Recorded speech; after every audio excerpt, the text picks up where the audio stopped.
Welcome to Joe Stunner Boxing. Let's talk about Netflix and DAZN. We'll talk about DAZN and Netflix, and we'll compare and contrast. Okay. Now let's start with DAZN because DAZN, when it came along, if you remember, Eddie Hearn was the first one to put his fingers in that particular pie.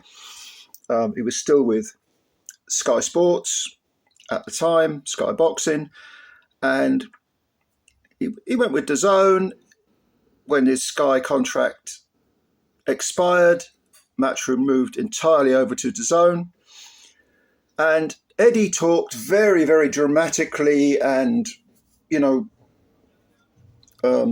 immensely enthusiastically about how streaming was the future, which it is, but how he was going to take over, he and Matchroom were going to take over world boxing. It's a free-for-all. We're going to sign everyone up, go to America, dominate the American scene. We're an international world promoter.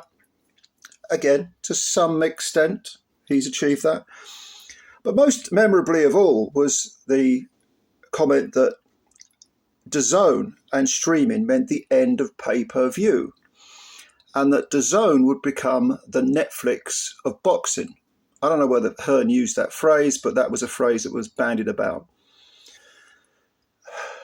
Fast forward to 2025, and what do we have?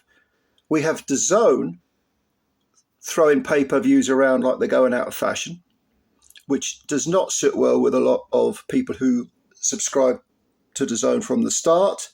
Me. I am someone who never buys pay-per-views. I always watch fights using other means.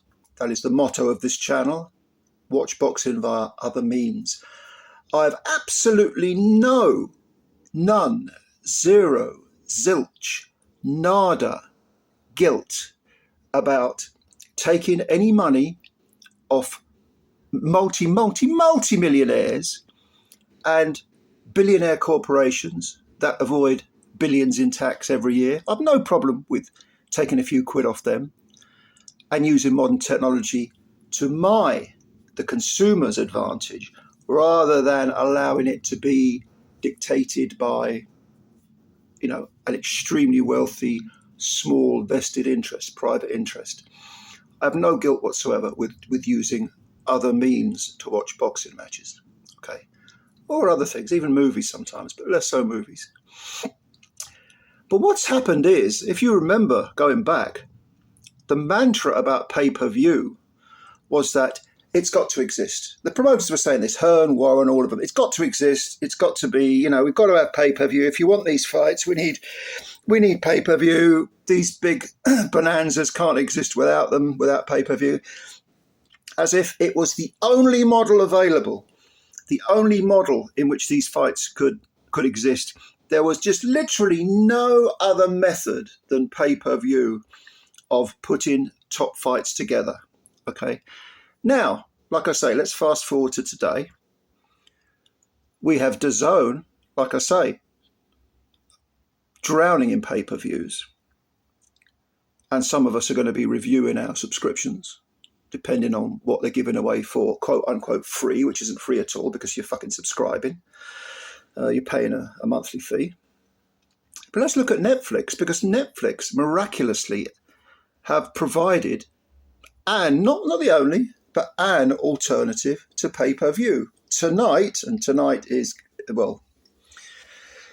it's Friday the 11th of July, 2025. And on Netflix tonight, not pay-per-view, Netflix, just for you, if you subscribe to Netflix, you can watch this. I'm in the UK, I'm not in America. You can watch an all-female card headlined by Katie Taylor and Amanda Serrano for no extra charge. It's not behind a paywall. It's not free, but it's not behind a paywall. It's on Netflix. And most people in the Western world, most people in first world countries, I think, have probably got Netflix now. Netflix, a multi-billion-dollar empire now.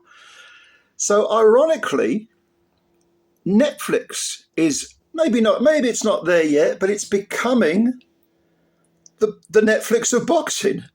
DAZN isn't becoming the Netflix of boxing. Netflix is becoming the Netflix of boxing, because this isn't the first time that this has happened. And the main instigator of this new business model, is none other than Jake Paul and MVP Promotions.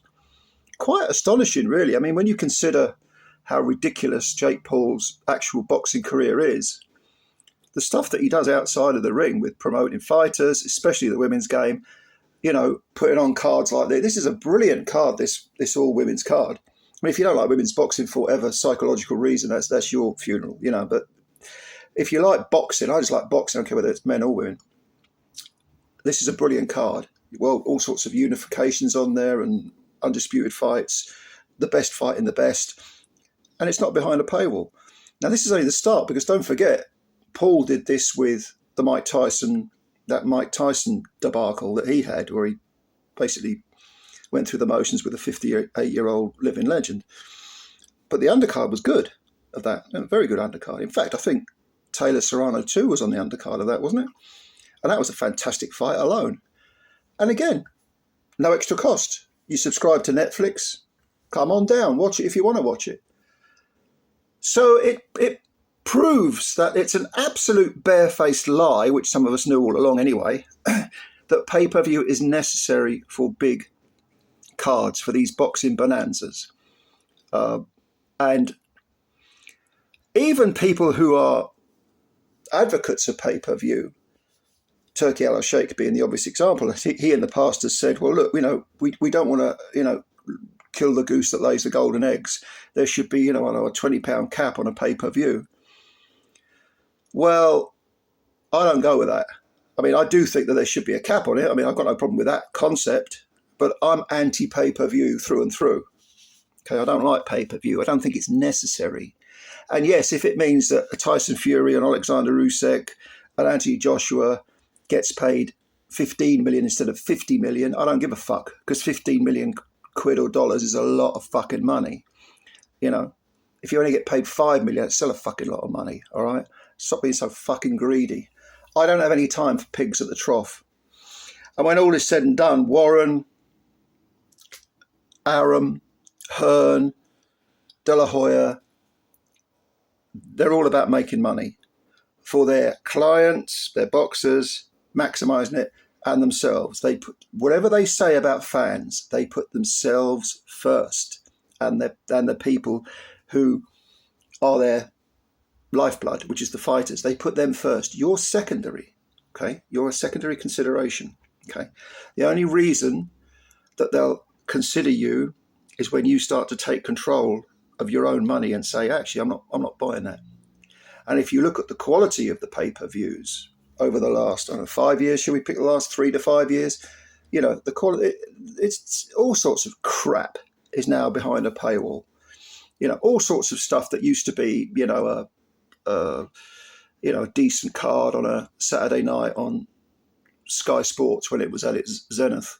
Suddenly it's behind a pay-per-view paywall. Again, I repeat what I've said in many, many previous videos. We are the ones that have the power because they want our money. Don't get suckered into feeling that something has to be a certain way because it's somehow set in stone, because it's an immovable force of nature. It isn't, okay? Pay-per-view is not the only model. And Netflix, Jake Paul and MVP are showing this. So I think it will be very interesting, apart from the fact it's very amusing and ironic, that Jake Paul and MVP are illustrating that pay-per-view is not a given.